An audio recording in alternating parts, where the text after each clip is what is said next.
রাজধানীর উপকণ্ঠের জনপদ রূপগঞ্জের সাথে রাজধানীর সেতু বন্ধন গড়ে উঠেছে ডেমরা কালীগঞ্জ সড়কের চনপাড়া সেতু। শীতলক্ষ্যা নদীর পশ্চিম পারে বালু নদীর উপর নির্মিত এই সেতু দিয়ে প্রতিদিন লাখো মানুষের যাতায়াত।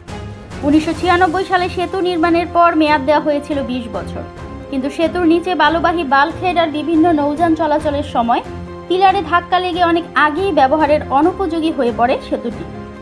2015 সালে স্থানীয় সরকার মন্ত্রণালয় অধিদপ্তর পরিত্যক্ত ঘোষণা করে এই সেতুকে, কিন্তু তারপরও কেটে গেছে 10 বছর।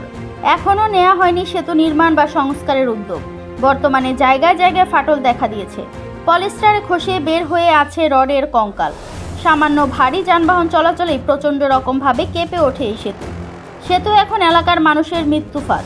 তাই সেতু সংস্কারের দাবিতে শুক্রবার সকালে কায়েতপাড়া ইউনিয়নের এলাকাবাসী ও বৈষম্য বিরোধী ছাত্র আন্দোলনের ব্যানারে সেতু এলাকায় অনুষ্ঠিত হয় মানববন্ধন ও বিক্ষোভ কর্মসূচি। সড়ক অবরোধ করে বিক্ষোভ করেন আয়োজকরা। দ্রুত এই সেতু সংস্কার অথবা নতুন সেতু নির্মাণ না করা হলে আরও বড় কর্মসূচির ঘোষণা দেন তারা। এ ব্যাপারে রূপগঞ্জ উপজেলা নির্বাহী কর্মকর্তা মোহাম্মদ সাইফুল ইসলাম বলেন, বর্তমান পরিস্থিতি উল্লেখ করে মন্ত্রণালয়কে চিঠি দেওয়া হয়েছে।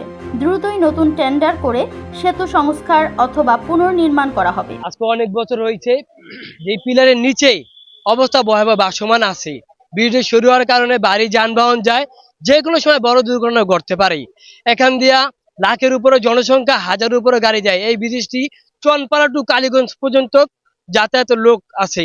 আমাদের দেখা যায় একমাত্র এই ব্রিজই আমাদের সম্বল। যদি এটা যদি ভেঙে যায় তাহলে আমাদের অবস্থা খুবই খারাপ হবে। ব্রিজটা আজ থেকে আনুমানিক 10 বছর আগে ঝুঁকিপূর্ণ ঘোষণা করছে। এই ব্রিজ যে কোনো সময় দুর্ঘটনা ঘটতে পারে। এই জন্য এই কর্তৃপক্ষের কাছে আমার অনুরোধ, বর্তমান সরকার প্রধান ডক্টর ইউনূস ভালো লোক, এর কাছে আমাকে অনুরোধ এই ব্রিজটা যেন নতুন ভাবে করে দেওয়া হয়। আর না হয়তো অ্যাক্সিডেন্টে অনেক মানুষ মারা যাবে এবং অনেক ক্ষয়ক্ষতি হবে। আমাদের এই ব্রিজটা একটা ঝুঁকিপূর্ণ একটা ব্রিজ। এই ব্রিজটা দিয়ে যদি কোনো মালবাহী ট্রাক বা আমাদের সিএনজি যায় চলাচল করে, তখন আমাদের এই ব্রিজটা কাঁপাকাঁপি করে। আমাদের জন্য খুবই ঝুঁকিপূর্ণ। কবে কখন ধসে পড়ে এটা আমরা বলতে পারি না। এই ব্রিজটা একটা প্রাণ যাওয়ার আগে এই ব্রিজটা আমাদের সংস্কার করা বা নতুন একটা ব্রিজ আমরা চাই। আর এই ব্রিজটার মাধ্যমে আমরা ঢাকা যাতায়াত করার জন্য আমাদের সুবিধা হয়। এই ব্রিজটা যদি সুন্দর করে আর নতুন করে তৈরি করা হয় তাহলে আমাদের পড়ালেখার জন্য অনেক সুযোগ সুবিধা হবে। সময় স্বল্পতার কারণে আমরা যেতে পারবো। এই ব্রিজটা আমাদের পড়াশোনার জন্য খুবই দরকার, যারা চাকরি করে তাদের জন্য খুবই দরকার। এই ব্রিজটা আমরা নতুন করে একটা ব্রিজ দেখতে চাই। আমাদের চনপাড়াবাসীর সবার স্বপ্ন এই ব্রিজটা নতুন করে দেখার। নতুন স্বাধীনতা, যে 24 স্বাধীনতা আমরা পেয়েছি, সেখানে আমরা কোনো বৈষম্য শিকার হতে চাই না।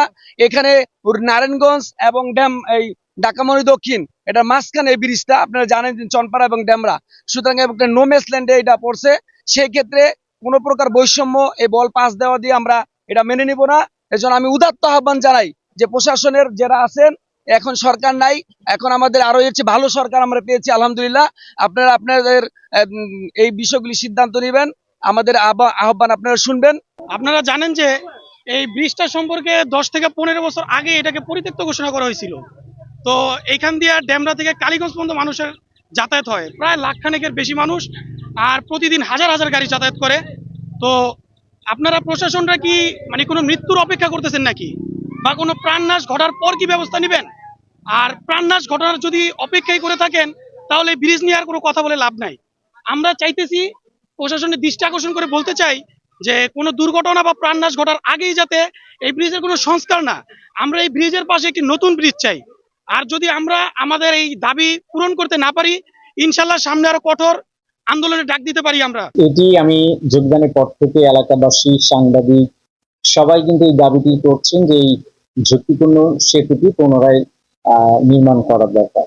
কিন্তু এখানে জমি অধিগ্রহণ নিয়ে একটি প্রবলেম ছিল। আমরা মন্ত্রণালয়কে চিঠি দিয়েছি, মন্ত্রণালয় আমাদেরকে জানিয়েছে যে অচিরেই তারা টেন্ডার প্রক্রিয়া সম্পন্ন করে নতুন ব্রিজের কাজ শুরু করবেন। দৈনিক আজকের বাংলা .net